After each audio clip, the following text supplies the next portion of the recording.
You're listening to the Holistic Health Front podcast. Whether you've already taken steps towards a healthier life, or you're just starting to explore this path, this podcast aims to help all of us live longer and more energized lives, so we can all do the things we want and be the person we know we can be.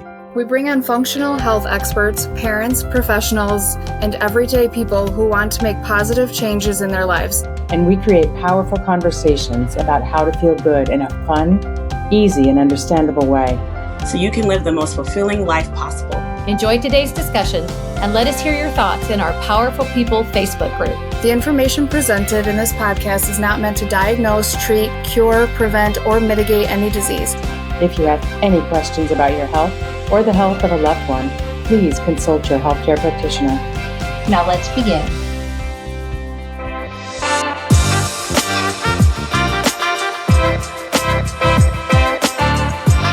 Hello, everybody, and welcome back to the Holistic Health Front podcast.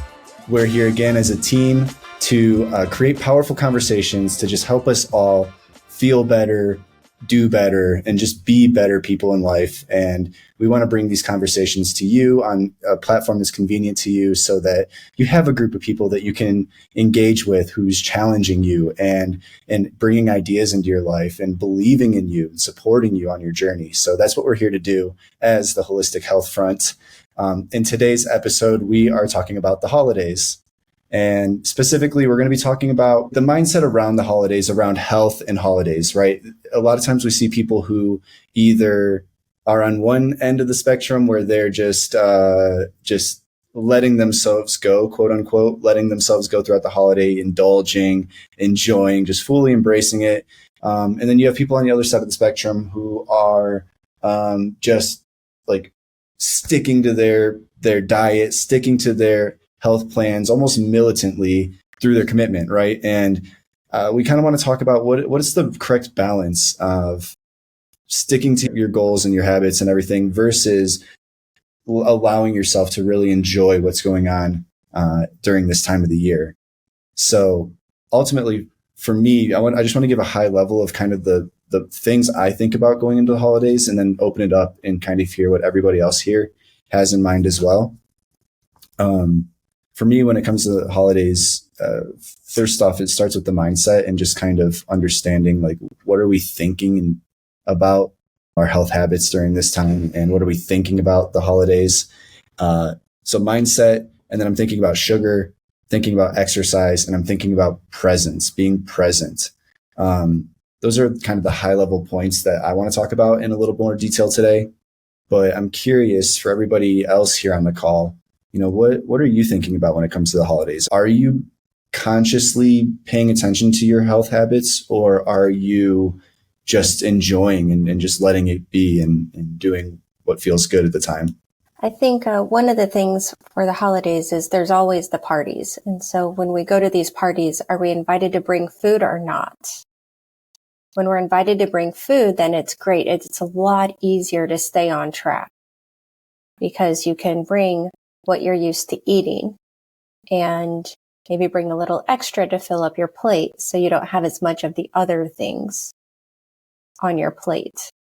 So I really appreciate those parties. Even though it means a little extra work for me, at least I know that there's going to be something there for me. Okay, cool. So it sounds like you are being conscious of your diet throughout the holidays, and you are sticking with are you being like really vigilant with your diet and sticking to it? You're in the middle. Okay. I'm in the middle. I mean, when we go to events and we're not asked to bring a side dish or anything of that sort, I am absolutely 100% going to be polite and at least try a little bit of everything. Now, there might be some things that I just will not do. I'm not a big fan of fish, but that's not usually at a holiday party. Is that health related, or is that just taste preference? Taste, texture, the whole thing. I won't eat fudge. There's something at a holiday party that I don't care about fudge. I might have a cookie, especially if there's a gooey butter cookie or a peanut butter cookie.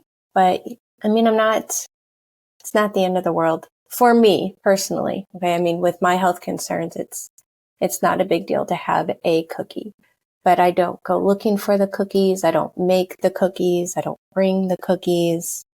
But if they have a favorite, I'll probably have one. Right. Got it. Stephanie, what about you from like a high level? What's your mindset around the holidays? So it's interesting because, I've done health and wellness for a considerable amount of time. And I would have told you 5 years ago, had you asked me this question. I do a lot of coaching people through the holidays, and we do talk a lot about food. I mean, the holidays revolve around food. And so you can't help but talk about food. But, after experiencing what I've experienced the past few years, struggling, getting myself so sick by not stopping and struggling with severe adrenal fatigue and my inability to even function, I now look at it as a measurement of energy. How much energy do I have to expel during the holidays? So I'm looking at preserving my mental and emotional well-being, which my physical being is directly related to that. And so this past holiday for me, it was all about, do I have the energy, the mental and emotional battery to go to that holiday party, and that's something I've never done before. I've always just been like, it's the holidays, let's go. And I think that now I'm spending a lot of time asking myself, is this something that I want to be at? Is this something that's going to bring balance to my life? Is it something that's going to allow me to create a social outlet for myself? Am I doing it out of obligation? Am I doing it out of interest? I'm starting to be more introspective about the mad dash, that we do during the holidays, not just with food, but with gifts and with decorating and all that type of stuff. And so I'm doing a lot of internal check-ins before I go externally put out, so that has shifted though. If you had asked me 5 years ago, I would have had like these quick 5 things that you do at a holiday party to help you balance, the intake of, all of the high sugar foods, which are wonderful. Everybody deserves hot chocolate. And by the way, Shannon, I wouldn't say no to a buttery cookie either. Like those are my favorite. But I do think it's more about balance now. It's so much more about balance, not just balance on my plate, but balance, in my whole life, as an energetic output and input. So that's been different for me, I would say recently. Isn't it amazing? Everybody here on this call is a certified integrative nutrition health coach, among other things. Mm-hmm. And every single person on this call would say, you might avoid the fudge, but you're not saying avoid all sugar, all sweets. Yeah. Being healthy, a healthy diet doesn't mean never enjoying something, right? Yeah. And it's so funny because when you talk to a health coach, we're probably the most passionately, if somebody asks well, do you enjoy, sweets from time to time? We're probably the most passionately to go, yeah, heck yeah, we love it. Yeah. It's great. Yeah. But, putting some boundaries on it and deciding when and where is the time for it, and there's a lot of things to talk about around that. But I just find it amusing that, every health coach I talk to is very pro enjoying a cookie from time to time. Absolutely. Right. Yeah. Courtney, from a high level, what's your mindset around the holidays and health? I get excited around the holidays. I really like to do the 80-20 rule when it comes to the holidays. And if I go 30-70, big deal. Big deal. I'll pick it back up tomorrow. I do find a lot of pleasure in eating, and especially when I'm in good company, it's enjoyable for me. But I do like to make the right decisions. Like there's certain casseroles that okay, I've had it. I don't love it. I don't need to have that again, ever in my life, perhaps. And I'll pick something else. But if I do go overboard, I'm not going to beat myself up at all. And I do like to, before I go into the holidays, set some boundaries for myself, boundaries with people, boundaries with how long I'm going to stay somewhere, I need to get enough sleep. For me, sleep is very, very important. I'm an early riser, no matter what time I go to bed. So I leave the party early, and I have a nickname, and I am the president of the Blue Hair Club amongst my friends, because I'm always the first to leave because it's time for bed. And I don't care that the party's just getting started. I'm out. And that's been like that for years. Like, I know. I also like to take walks with meal or after meals. And that's also a nice time to like catch up with, one or two friends or one or two family members, or just have some alone time, which is important too. For me, I can get overstimulated with a lot of things going on, and finding that balance with all the people, all the food, all the stimulation, and also honoring my own self. So I can have recharged batteries and really enjoy the time that I'm spending, at the parties or with a friend or two. That's kind of how I look onto the holidays. And I love baking, so I will bake all the sweets and take them to the parties and leave them there. And then let everybody know you're a health coach, and if they want to lose the weight they got from the holiday. No, just kidding. You're onto my scheme, Tyler. That's funny. I never thought of that.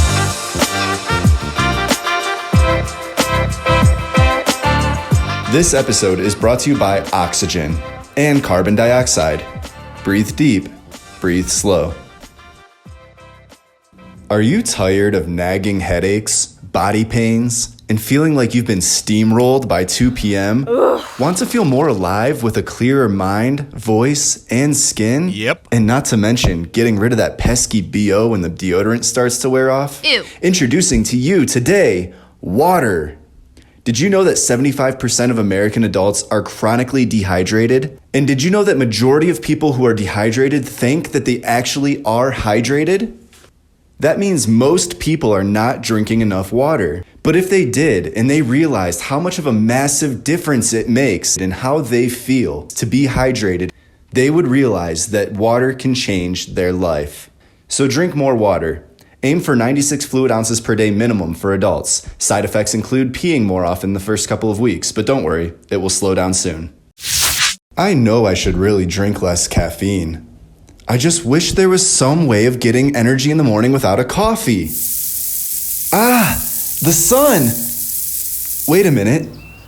I feel good. Especially when I close my eyes and stare at the sun through my eyelids. Wow, this is great. I think I'm ready to crush this day now. Thanks, sun. The sun. Use it for free with care. Hey y'all, hope you've enjoyed these goofy little commercials. The information is all accurate and valid, so please use the tips we shared. Even though we're having fun and being silly recording them, they're still 100% meant to support you and entertain you. We'll be getting back to the show in just a minute, but first, I want to really encourage you to join our free community on Facebook. It's called the Powerful People Community, and it's a place where you can interact with other listeners of the show, including me, our other coaches and co-hosts and everybody. And it's a place where you can ask questions publicly or anonymously. You can request episode topics, you can share your story, and celebrate with a group of really amazing people who will also be celebrating you. So we really hope to see you in the community. We think we're building something really special because we believe when you bring together a group of powerful people, there's just so many great things we can do in this world, more than we could do on our own. So we're building a special community, and we hope to talk to you there soon. Now, let's get back to the show.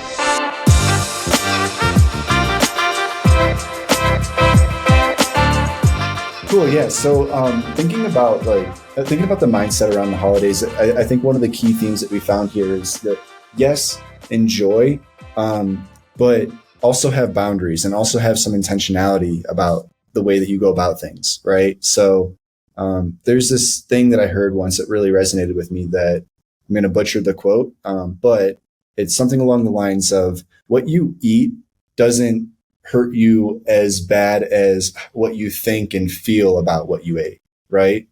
And so if we're beating ourselves up, or if we're feeling ultra guilty about what we eat, what we've eaten, or whatever's happened, that has more of a negative effect on us than just doing this stuff and having fun, right?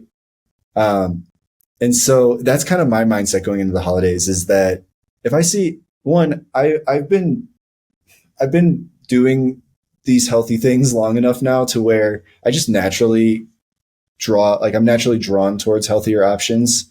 And sometimes like unhealthy options just don't seem appealing to me. Like I just don't even want to really eat it, but I will sometimes, right? Like I'm a sucker for a nice slice of cheesecake, which I know is one of the most unhealthy things, but I will eat it and I will not feel bad about it at all. Not even for a second, you know? There's a saying in Spanish in Mexico, mal de puerco, which happens sometimes, which is basically where you eat too much and you're just like sleepy and your belly feels heavy. I'll acknowledge that. Yeah, sometimes that happens. You eat a slice of cheesecake and you're like, well, okay, maybe I had a little too much. But I do not regret that decision. I wanted that and I ate it, and there's nothing that I can do to change that looking back now. And I think that is something that I would love to offer as a permission slip to people, is there's no reason to feel guilty about what you eat or do over the holidays. And there's no reason to feel guilty about feeling guilty. It's almost just a relief. Just let it go. You can just don't carry that burden, but also just listen to your body. And there's a reason why mindset and presence are both on my, we can call it core 4 list of things that I'm thinking about over the holidays. Mindset being forgive yourself, enjoy, don't worry. The stress is worse than the cupcake, just let it be. But then also be present with yourself. Give yourself some time, even if it's only 10 minutes, to just be with yourself and listen to your body and ask, let your body tell you, okay, that was cool, but no more cheesecake, right? Sometimes our body's trying to tell us, I'm thirsty, I'm dehydrated. You've been enjoying so many sweets or having so many drinks, but you haven't been drinking enough water. And it's so easy for us to ignore that if we don't just take a moment to sit with ourselves and ask ourselves, how are we really feeling? Right? And where do I feel it in my body? We can get a lot of insight from that. So, when you're thinking about, So I just want to add something about the sweets that I bring to the parties and leave. I do always put half the sugar in all of the baking that I do, because it never needs that much sugar. And I get so many compliments on my baking. And I'm like, yeah, it's half the sugar. You don't need it. So they're healthier. So I feel pretty good about that. Yeah. Well, and I think there's so many options today that we have access to, especially with the internet, for healthier options, especially when we're making them ourselves. Shannon had a good point about when you can make it and bring it yourself, then you know what goes into it. And there's just so many things out there. Like Courtney said, she does half the sugar. Sometimes I'll change the type of sweetening agent that goes in it, if you're talking about a baked good. But it's also the vibration of what goes into it, There's a reason that we bless our food, right? There's a reason that we say a prayer and have gratitude, because we literally change the vibration of it, by focusing, the energy, the love, the joy, of the season into it. And that's the way it should be, as when we're doing it. And that should be the way it is, when we're receiving it as well. It's supposed to be a celebration, and Tyler's right. The mental anguish that we all have over food is just crazy. Spend time every day finding a few minutes where you're with you, and you can you'll be intuitively guided, hopefully to choose, not just foods, but the time and the people that you spend with as well, around the holidays, and what you choose to do. Ask yourself if you're doing it out of obligation, or if you're doing it out of joy, and if the answer is out of obligation, but I have to, then how can you rework it so that you feel more joyful about it, present it in a different way. So as an aside, I went to a potluck yesterday for all the turtle nest volunteers, and there was one dish out of about 24 that had meat. The rest was all vegetarian. Never have I ever seen that at a potluck. It's usually super meat heavy. And it was, I mean, there was no cheese, and just a tons of salads and veggies and some noodle salads. And it was quite the buffet. Yeah. And Cool. I just thought in this day and age, I think there is a shift happening. Yeah, towards I would healthier. agree. Yeah. And it was really nice to see that in front of my face. That's awesome. You gotta love that. That's when you know that we always like subconsciously navigate or gravitate towards our people, right? And then it starts showing up in just really funny ways. Like, you go into a potluck and it's mostly vegetarian. Not to say there's anything wrong with eating meat. I think that there's balance in everything is good. And that'll be an interesting conversation for a future podcast. The idea of veganism or the idea of the carnivore diet or, things along those lines. I just think that's an interesting conversation and I'm really fascinated in it. I'd be curious to hear what you all think in a future episode, but that's not what this episode's about. So, when we're talking about giving ourselves a little bit of grace through the holidays and not beating ourselves up over, the decisions that we make, but then also having some intentionality around the decisions that we make. What are are there any like core things that you do no matter what, through the holidays, right? Courtney, I know you mentioned sleep is a really important one for you. What are like the core habits that you carry throughout the holidays, for the most part, regardless of having fun or indulging or et cetera, et cetera? Mm-hmm. And I can start it off if you want, just to give a little bit of time for you to, because I know I'm springing these questions on everybody. One of the things that I think about a lot, two of my core things, I'll add a third now as well. So 3 core things that I think a lot about are sugar. I also think a lot about exercise, and I also think a lot about sleep. And then there's one that I just do that I don't think a lot about, and that's water, hydration. I just drink a lot of water, always have a bottle of water with me. I'm always drinking at least 3 to 4 of these. And so that's just so ingrained as a habit for me that I don't even have to think about it. I don't even have to consciously do it. I just drink enough water every day. But sugar, exercise, sleep, these are kind of the core things that I take through the holidays with me. And I'm like, okay, if I'm going to have a lot of fun, if I'm going to eat a lot of sweets, if I'm going to go out and have some drinks with some friends, or if I'm going to stay up late one night, I'm at least going to do these things to take care of myself. And that doesn't mean perfectly all the time, but for the most part, almost pretty much every day, right?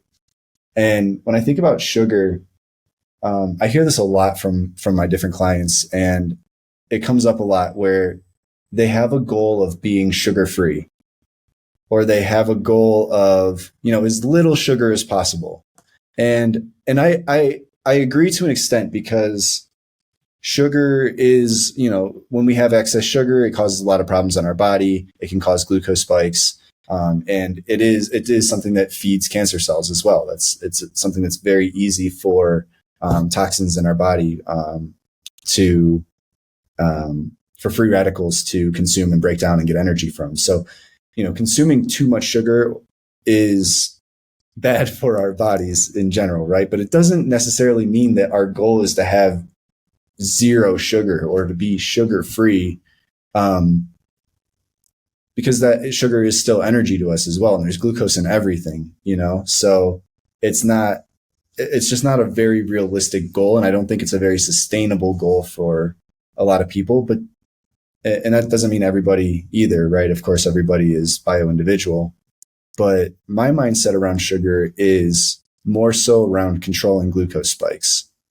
A lot of the oxidative stress that our body endures from sugar specifically is not from having sugar in our body, but instead from getting a very drastic spike in our glucose, followed by a very drastic crash in our glucose. And it creates all these almost like a stack of dominoes, causes all these problems in our body. And a really good book about this, actually, ironically, is sitting right there over my head. The Glucose Revolution. The Glucose Revolution by Jessie Inchauspé, I think. Inchauspé. I don't know how to say her last name exactly, but amazing, amazing book. She talks about, specifically all of the problems that glucose spikes can cause on the body, and kind of the chain reaction of things that happen within the body that hurt us and cause a lot of chronic disease that a lot of people suffer with, in my opinion, unnecessarily. I think a lot of people are unnecessarily suffering from chronic disease. And this is one of the key dominoes that I believe could help us to either prevent or to reduce the symptoms of these types of things. But the idea is to manage that glucose spike. And the way that we manage that glucose spike is not by avoiding sugar. It's instead by eating your food in a certain order.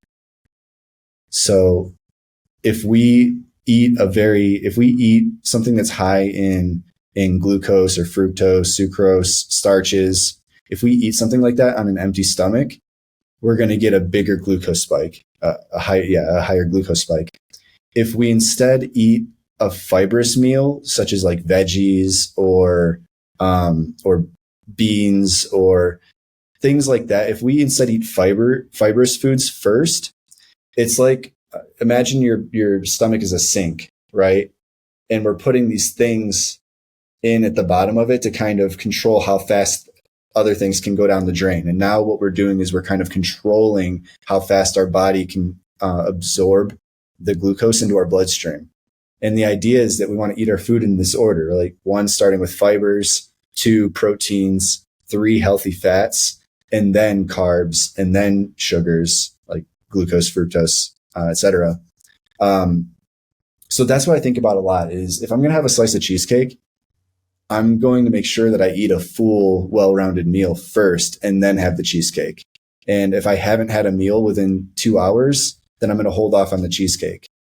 And, there's something to be said for delayed gratification. That cheesecake tastes a heck of a lot more delicious an hour later after I've been thinking about it and excited about it, So that's one of the things that I think about. I try not to, and that's why I feel like I can have a permission slip mentally about eating desserts, because I feel I'm already protecting myself in a pretty good way. And she shows a lot of charts in this book of the difference in the glucose spikes before and after eating something like that. For example,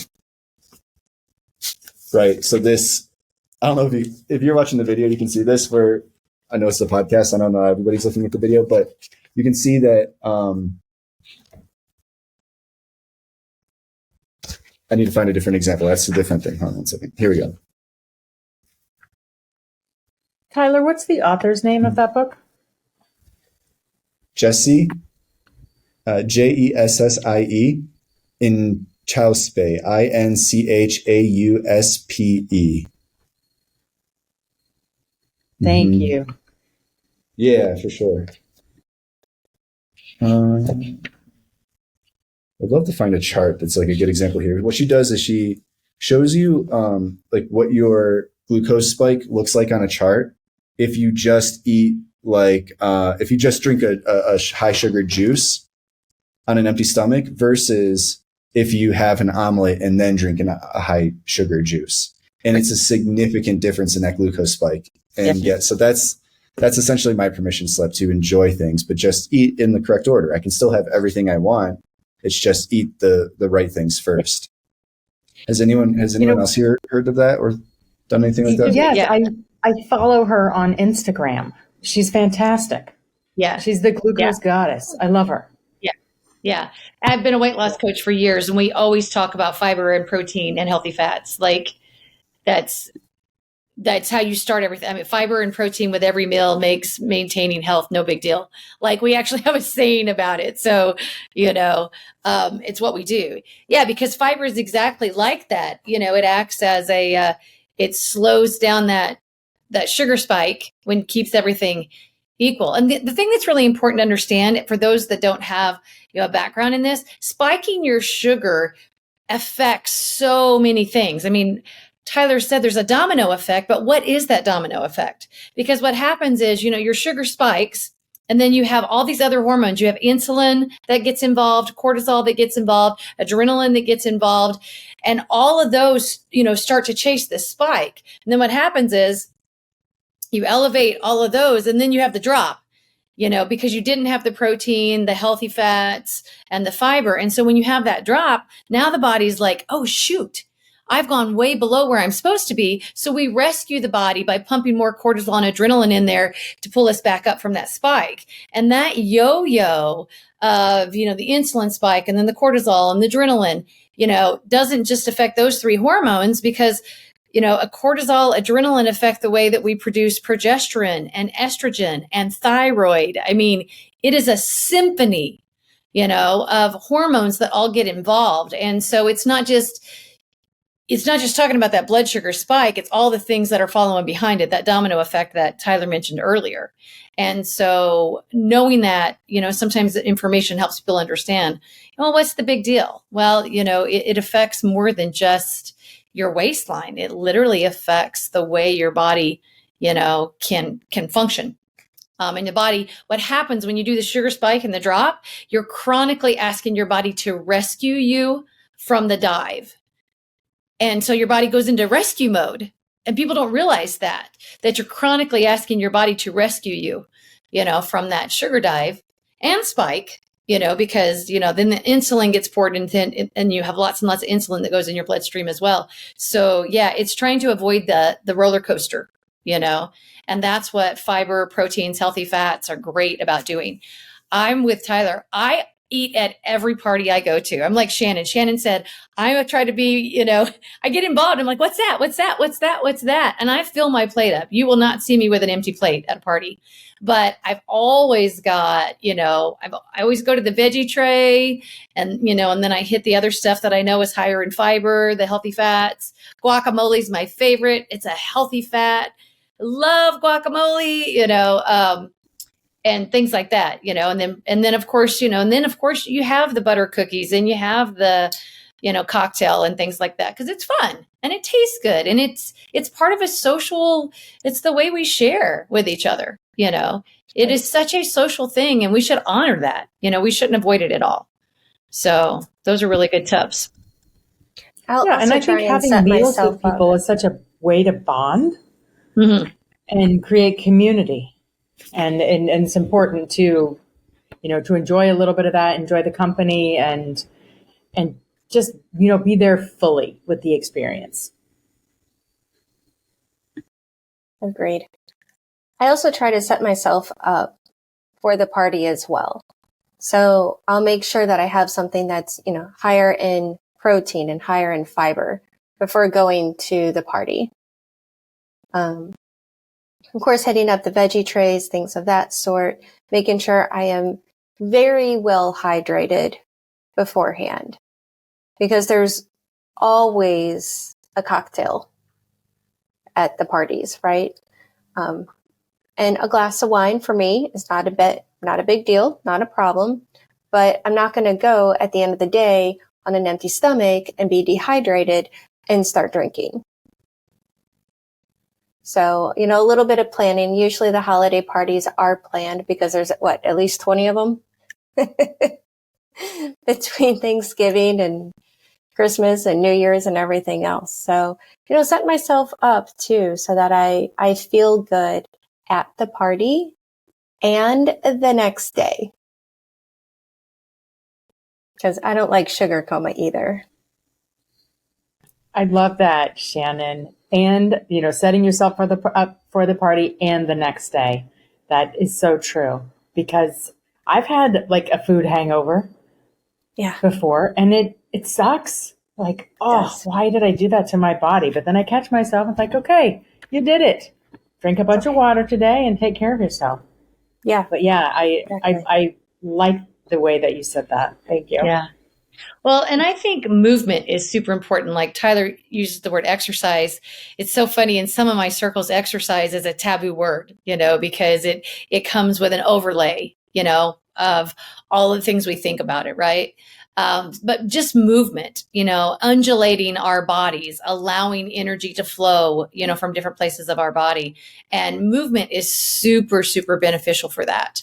It's beneficial in aiding in digestion, but it's beneficial in so many things. So if you have, like Shannon and Courtney both said, if you already have some things established in place, maybe a regular 10 minutes a day that you do movement, or a regular 10 minutes a day that you do some sort of, breathing exercises or stretching exercises, something that's already in place, then when you plop in a party in the middle of your already in place practice that you're doing daily, it's less of a hiccup, for your body. Mm-hmm. Your body's able to bounce back or just be able to sustain it, more easily because it's already part of, your routine.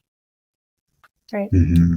Well, we had talked a little bit about, taking a walk after a meal. Mm-hmm. Or if there's kids, get up and play with the kids.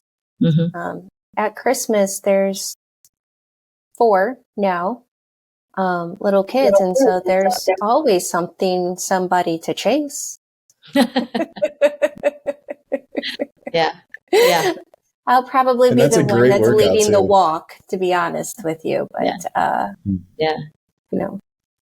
it doesn't have to be a stressful movement. It's not something that you have to, work up a sweat and then have to take another shower and then have to get ready for the party all over again. And don't stress out about it. Just breathe, stretch. Yeah. There's more than enough pressures in the holidays. Don't add to them.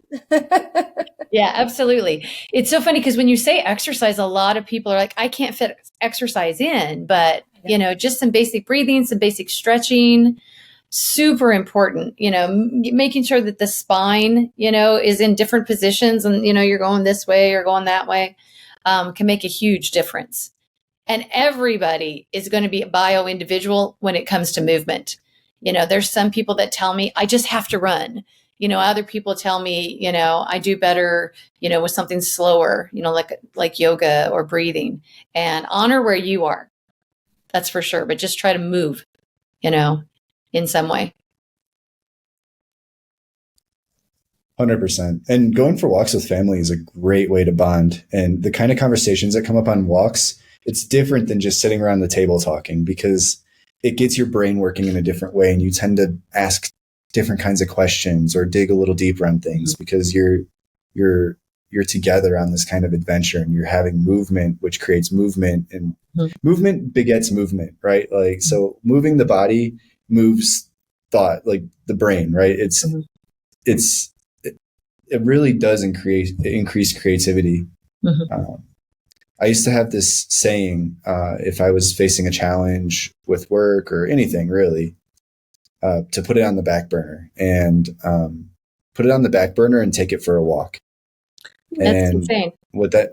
Right. And when I go for that walk, this is a little bit of a side note here, but when I go for a walk, I'm not consciously trying to think about that thing that's on the back burner. I'm just aware that it's on the back burner. And I just go for the walk, and I feel the wind on my skin. I feel the sun on me. I look around, I try to notice things. And before I know it, a solution's already coming to me. Right. And it works. Yeah, it works for problem solving, but it also works for bonding and getting closer with people. And sometimes we don't really know how to bond with somebody until we do something like that together, like go for a walk, or even, we started challenging so I live in Mexico with my girlfriend, and we spend a lot of holidays with her family, right? And her and her parents, we started challenging her parents to do like little exercises with us after meals, and they love it. They're in their 60s, and and they're doing squats, like air squats with us after a meal, or, planks and things like that. And it's just a great way to bond with people and feel like this sense of unity, and I'm glad you bring up the taboo of exercise, because exercise doesn't mean going to the gym, or doesn't mean running sprints, or like drenched in sweat, heart pounding. Yeah, we want to get our heart rate up for sure. But that means something different to every person. And if you're not somebody who exercises really hard on the regular, or you're not like an athlete or something, you definitely do not need to train like an athlete during the holidays, or just at all in general. You don't need to train like an athlete to be healthy, right? And sometimes training like an athlete can be detrimental to health. So keeping that in mind, that it's not about copying what we see our favorite sports star do, or whatever, whatever it is. It's just about moving the body. It's about finding creative ways to get our heart rate up a little bit and get a sweat going sometimes. You don't need to sweat every time, but going for a nice 20-minute walk, a bresk walk, is amazing form of exercise, or stretching breath work, like you said. Yeah.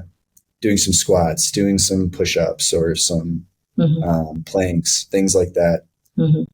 Or if you enjoy playing sports, I love playing basketball, and that is such a great full body exercise. And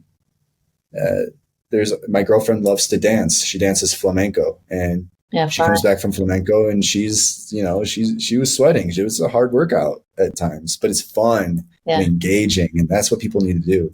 One of my clients also owns a Fight Fitness personal training business, where they teach people self-defense while also doing exercises. So their clients are getting in shape while learning a really valuable skill set of self-defense. There's a lot of different ways that we can move our bodies and get that exercise in. But yeah, you nailed it. It's just about moving the body. Yeah. Yeah. Jiggling. I know that sounds crazy, but a lot of my clients have limited mobility, and just jiggling, just jiggling. I mean, I know, just jiggling, actually helps kick that lymphatic system. It really does. I mean, we just, I mean, it's silly, but we just, just jiggling, and kids especially, you're like, okay, because jiggling helps like all that nervous energy that gets in your body sometimes, right? You shake like a duck. But I recommend jiggling like 30 seconds. I know Courtney's like, she's getting into it. We're going, right? But literally 30 to 60 seconds of jiggling. I recommend this all the time to clients, and they giggle. And then I'm like, okay, let's attempt to jiggle for 30 seconds. And you get to the end of those 30 seconds, and you're like, oh my gosh, what did we just do? Because it affects your heart. It affects your lymphatic system. It gets the blood pumping, and it's just 30 seconds, so it doesn't have, if you don't have time, because it's the biggest barrier for so many of my clients is time, tell yourself, I'm going to give myself a 30-second jiggle or a 60-second jiggle, once a day. You will be surprised. Yes. You'll be, and I'm like, shake your arms, shake your head, shake your bottom. All the things that we wish didn't wobble them. All those things that you wish weren't wobbling, wobble away, and that can be very effective too. For people who are like, well, what do I do? There's all sorts of great stuff on the internet, but sometimes just make it simple. Just make it simple. Just jiggle, breathe. Those things really do make a difference. I challenge people when I say, I want you to do a 30-second jiggle for 1 week, and then I want you to report to me at the end of the week. It's really surprising what changes just by, doing something on a regular basis. The body does change. That blood pumping affects you. Your breathing changes. It helps calm the central nervous system because you kind of shake up all the nervous energy. It's an emotional release as well. And if you do it in front of a mirror, it's funny. I look really funny in front of a mirror, and I will laugh at myself, which is a really great, mental and emotional release. Like I look like a goober. Like there's nothing attractive about this, but it's funny. So, we got to laugh at ourselves. Got to make it fun. You could call it the jiggle giggle. I've been using the shaking as a stress reliever recently. Yeah. So that's super helpful too. Yeah. It is a great stress reliever. Because it moves energy. Right. Yeah. Yep. Shake off all Courtney, the were you gonna negative say stuff. something? Mm-hmm.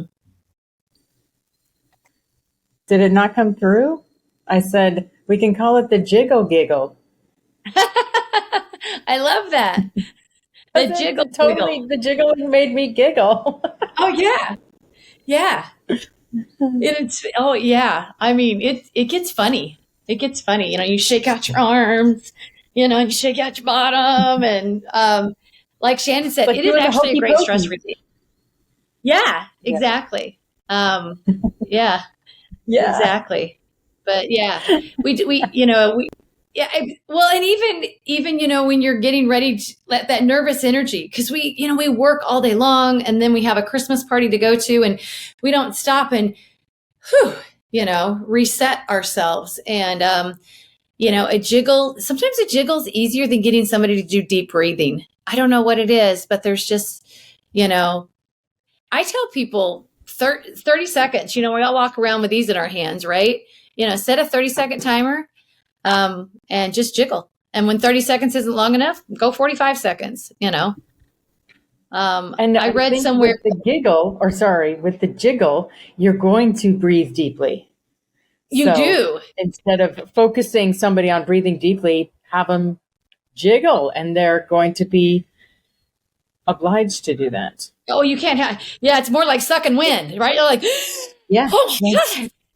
But it does. It causes you. I read somewhere that a 4-minute jiggle is equivalent to a 1-hour lymphatic massage for cleaning out and flushing out toxins. So you're flushing out toxins, you're increasing your blood flow, you're oxygenizing your body, you're getting rid of mental stress.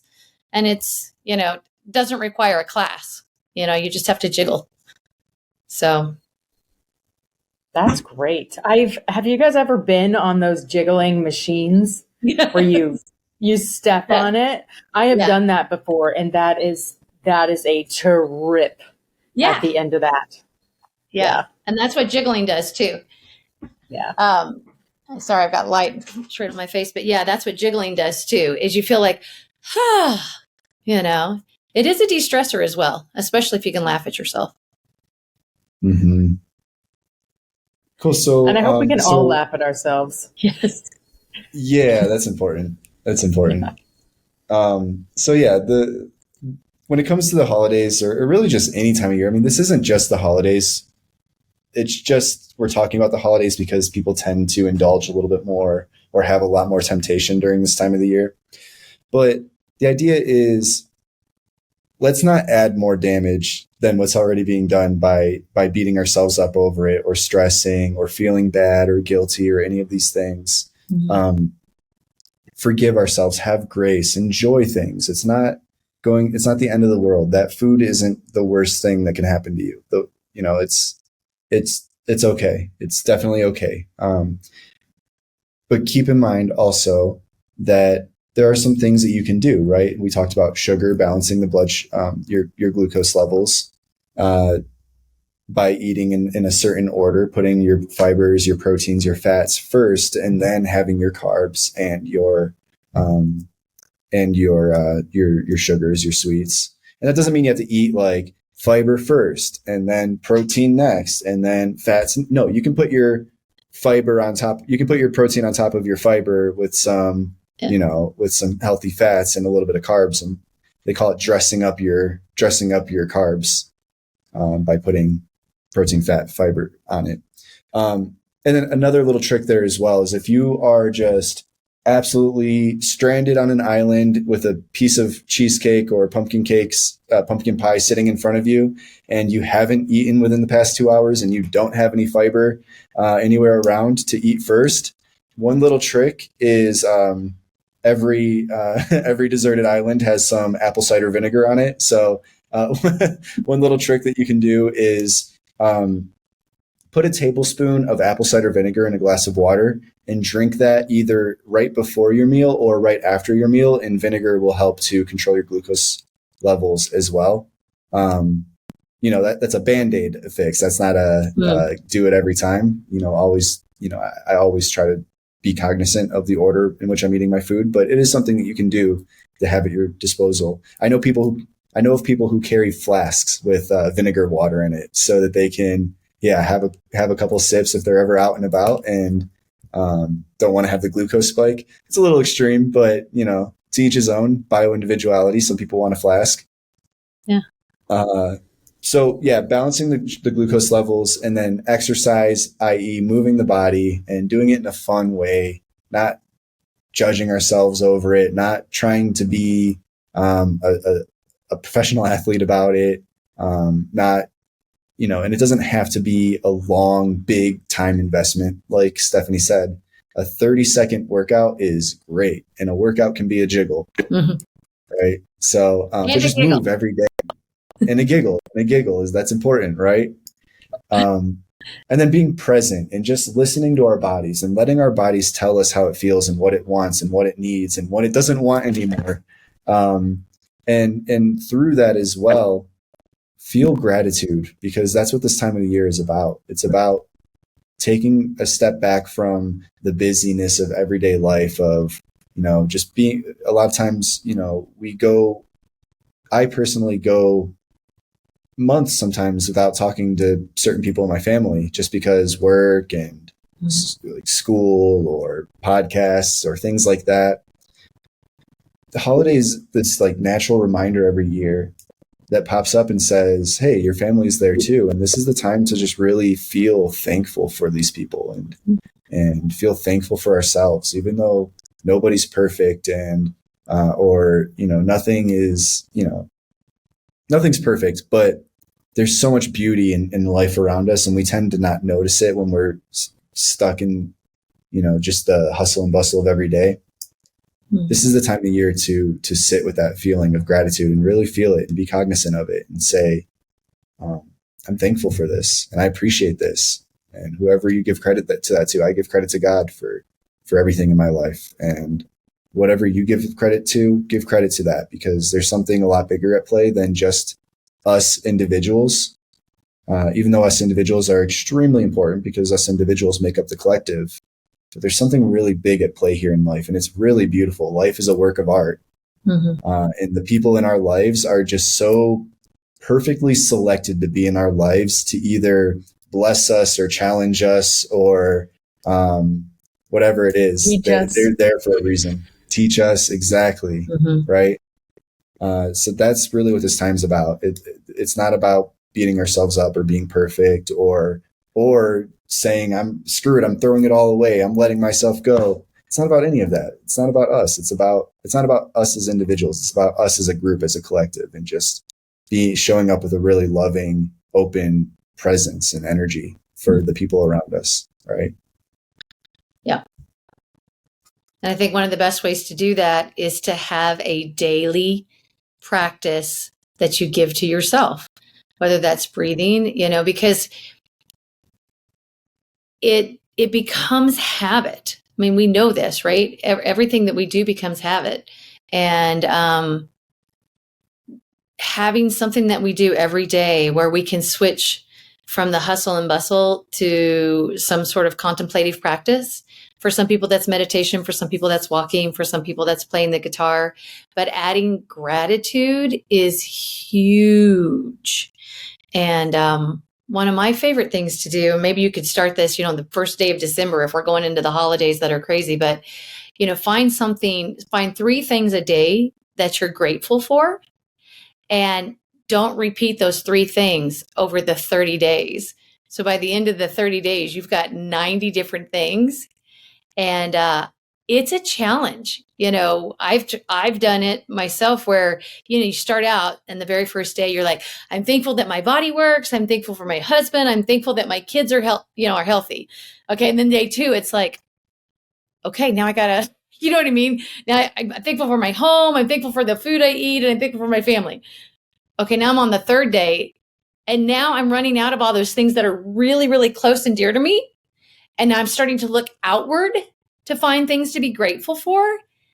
And now I'm grateful for the person that held the door for me, when I was, walking into the grocery, walking out of the grocery store with my hands full. Or because when you run out of the first few things that are really close, you start looking things outwardly. And when you have to come up with 3 new things and not repeat them for 30 days, you literally start searching for it. I'm grateful for Courtney's glasses because I love that they're pink and they make me smile. Like, yeah, you do. You're like, okay, now, oh man, I'm running out of stuff, right? And so it becomes, you change your outlook because you start looking for things to be grateful for when you can't repeat them over a 30-day practice. And that one can be really fun, especially if you keep a note. Some people actually keep a written journal. Some people can do it on their phone in their notes. But it's interesting the stuff you start coming up with, and when it's practiced like that, you just see the world through a different lens, when gratitude is a daily practice. I love gratitude as a daily practice. I feel like since I have embodied that in my life has become easier and more joyous just to have that. I feel like I'm more aligned and in the flow. And it's just a beautiful thing to be able to be grateful and to be thankful. There's a difference, and I am grateful that I have a gratitude practice. It's changed my life. Now, that's a regular practice on Facebook in the month of November here in the United States, gearing up for Thanksgiving. Because I see a lot of people posting what they're thankful for every single day in that month. And so it's really nice to carry it over into December as well. And, a couple of things that I'm grateful for. My family lives out of state, so I don't necessarily get to see them over the holidays. So I am very grateful for things like FaceTime and Facebook video and things of that sort. So I can still spend some time with them while I'm not physically present there. So, yeah. It's amazing. What better time of the year than now to start thinking about the things that we're really grateful and practicing holding that feeling, right?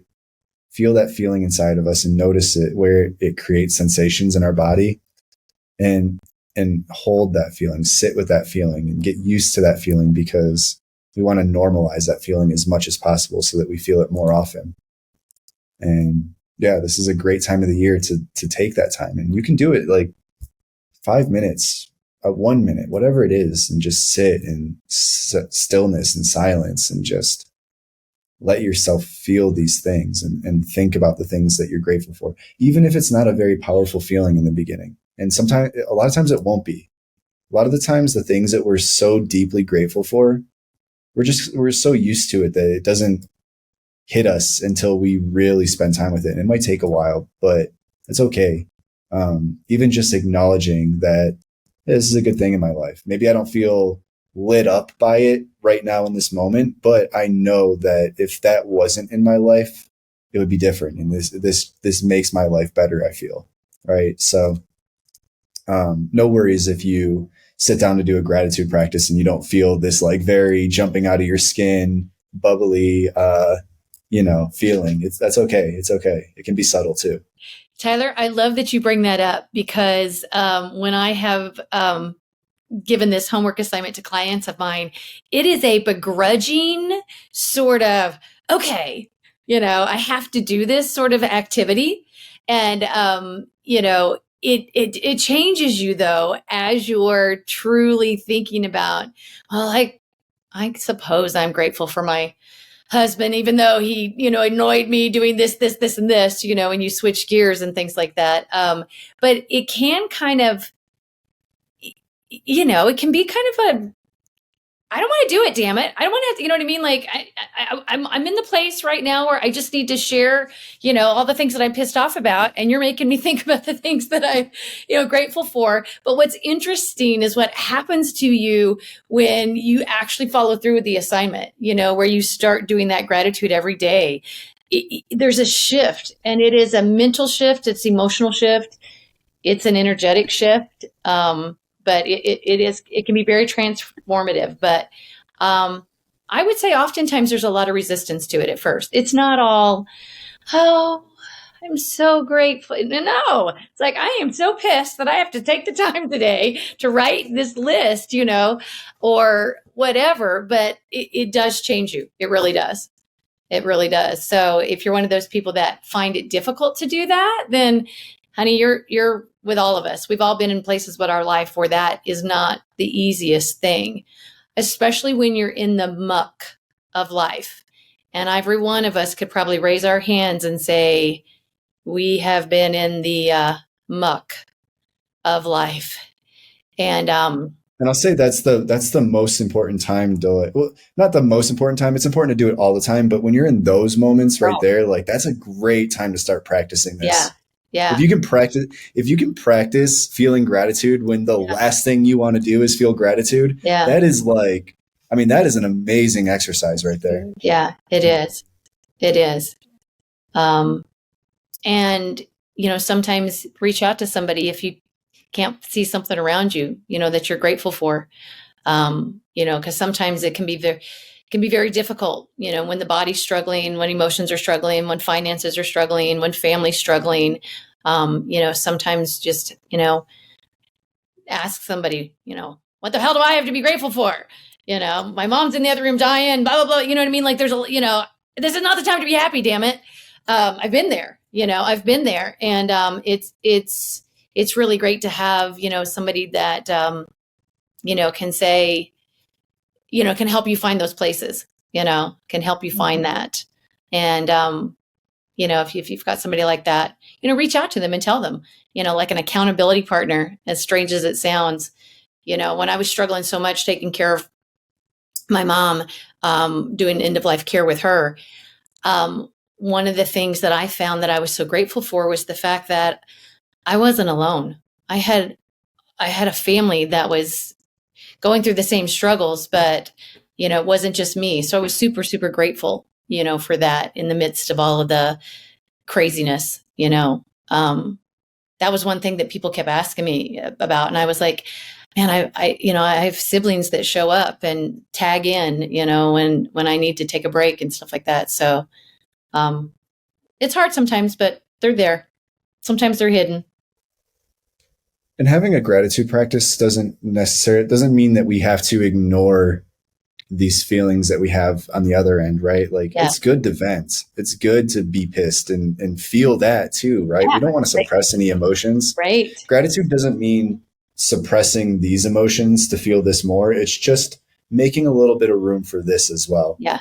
Right. That's a really I feel anxiety. Yes, I feel right. Yes, I feel anxiety. Yes, I feel frustration. But you know what? I also feel really grateful. And we can feel all of those things. We can feel them all at the same time, and we can feel them all individually. But the more that we can just kind of practicing honing in on that gratitude, while also owning the other feelings, that's a nice healthy balance, I think. Yeah, that's a great point. Thanks for bringing that up.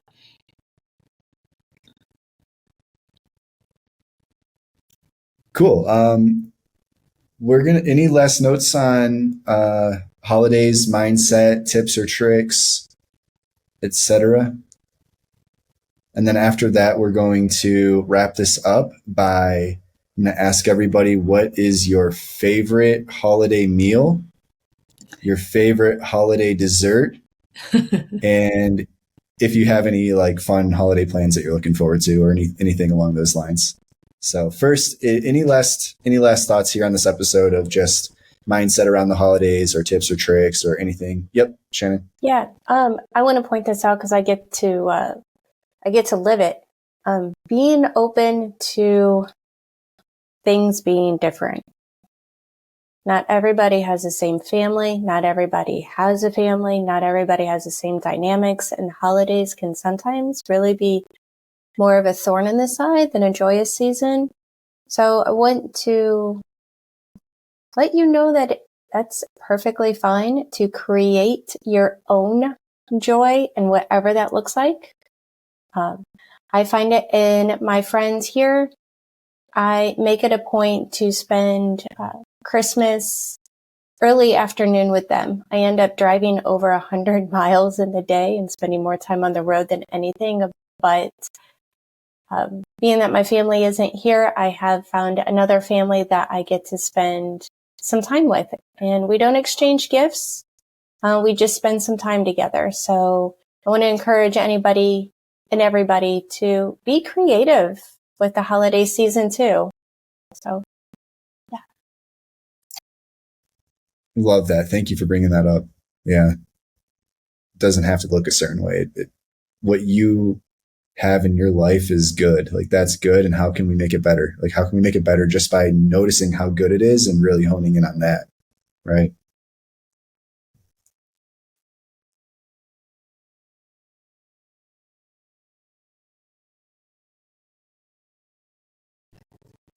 I think maybe Courtney's internet just froze.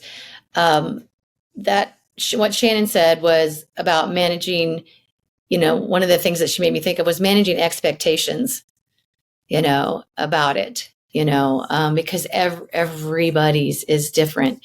And so often our expectations about something aren't met, and then we feel disappointment, whether it's something we did or didn't do, or somebody we did or didn't see, but know that we're all unique and human, and there is no right or wrong, in any of this, so let go of some expectations if you need to, in order to get through those holidays, or any day for that matter.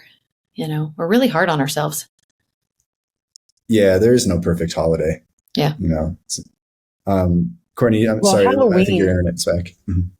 Halloween might be the perfect holiday. You get to dress up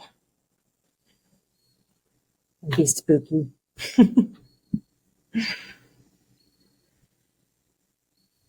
Were you saying something before too? I think your internet cut out, and I don't think we caught what you were saying before, Stephanie. No, okay.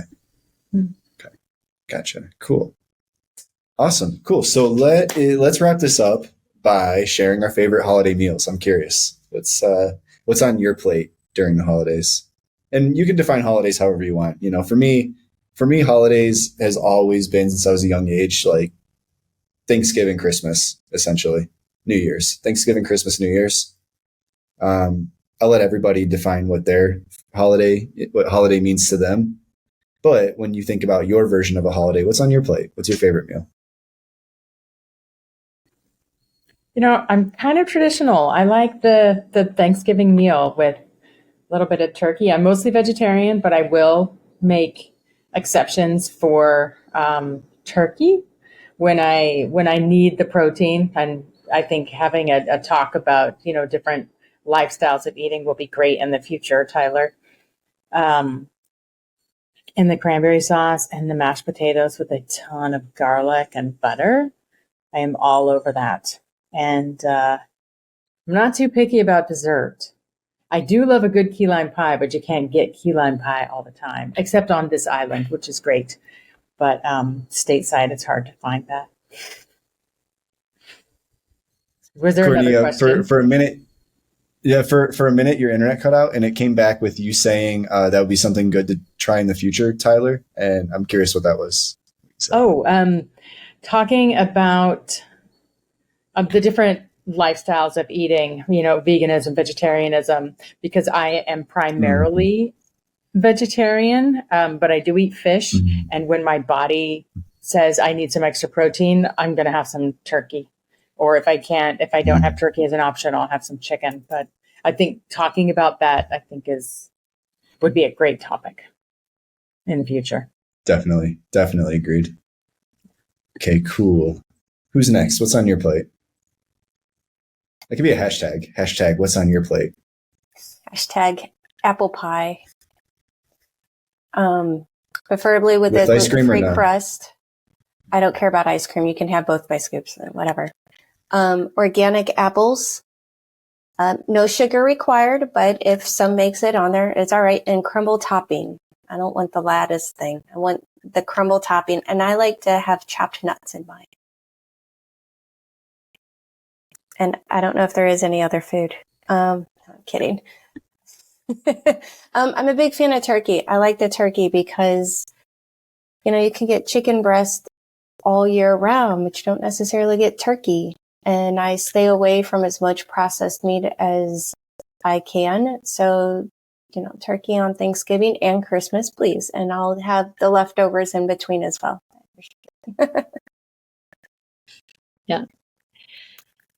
For me, it's all about casseroles. I'm from a large family, and so everybody has their assigned, casserole, and it's all about the casseroles. It's the cornbread casserole and the green bean casserole and the sweet potato casserole and the broccoli casserole. I mean, yes, you have to have the mashed potatoes and turkey. That's over here, but it's all about the casseroles. We love the casseroles, and holiday wouldn't be a holiday without pie. So we kind of all do the same thing too, because there's so many of us. One person brings the apple pie. Sorry, there might be some lattice work there, Shannon, on our apple pie, but and then somebody brings the pumpkin pie, and we all have our different things with pie. But I'm all about the casseroles. And Tyler, what about you?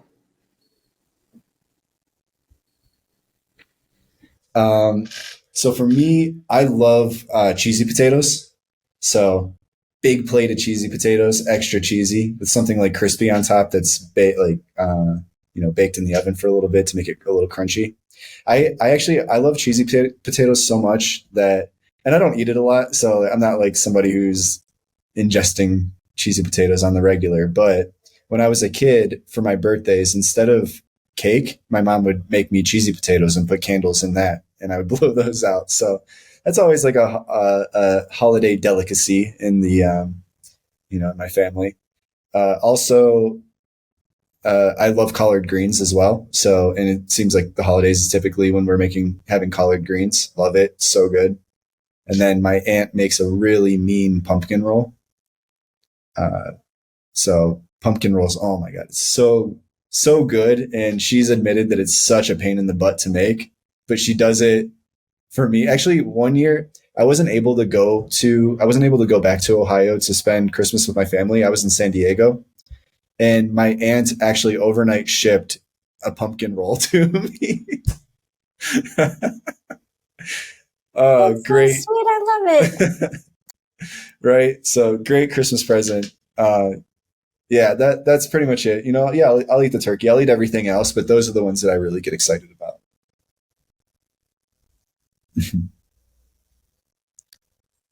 Cool. So I think that this was another successful episode of the Holistic Health Front podcast. I hope